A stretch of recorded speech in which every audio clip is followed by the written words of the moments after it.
Well, next year we just elect a president, but tomorrow there is a vote that some unions say could be even more important. Voters in Ohio are being asked to reject or accept the new collective bargaining law its Governor John Kasich signed in March.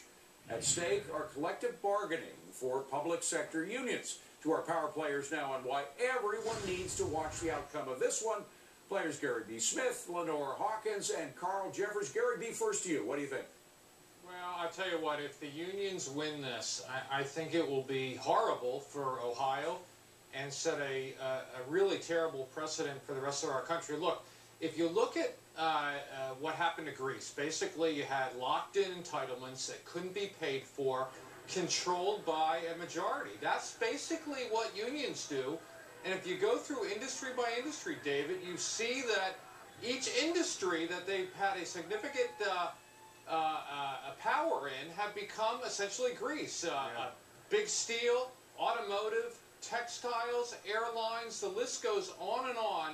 That's why this needs to go in the against the unions. Well, and Lenore, you also have the issue that unlike private sector unions, public sector unions, we are management. Taxpayers are management. So it's a whole new ballgame. FDR was against collective bargaining for public sector unions, and so are a lot of states now. Yeah, in the private sector, the private companies have to take care of their employees, or the employees will unionize. If they do unionize, the union is kept in check by the pressure of competing companies. If the unions push too hard and they raise wages and benefits too high relative to the competition, the company will fail. And we've seen plenty of evidence of that in just recent years alone. Thus, competition serves as a counterbalance to the endless push of unions for higher wages and better benefits. In the public sector, there is no such counterbalance. Right. So unions can push endlessly, and we've seen this happen where, according to the Bureau of Labor Statistics, in 2008, local and state workers' total compensation was 45% higher than in the private sector. So, Carl Jeffers, don't taxpayers have more rights in these negotiations than management in private sector negotiations, labor negotiations?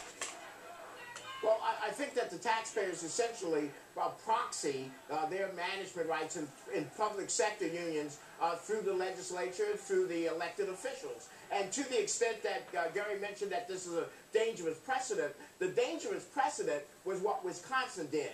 What in fact is being done in Ohio may be to reverse that dangerous precedent, because the polls from this weekend show that at this point the vote looks very possibly to go against maintaining this provision and to repeal it.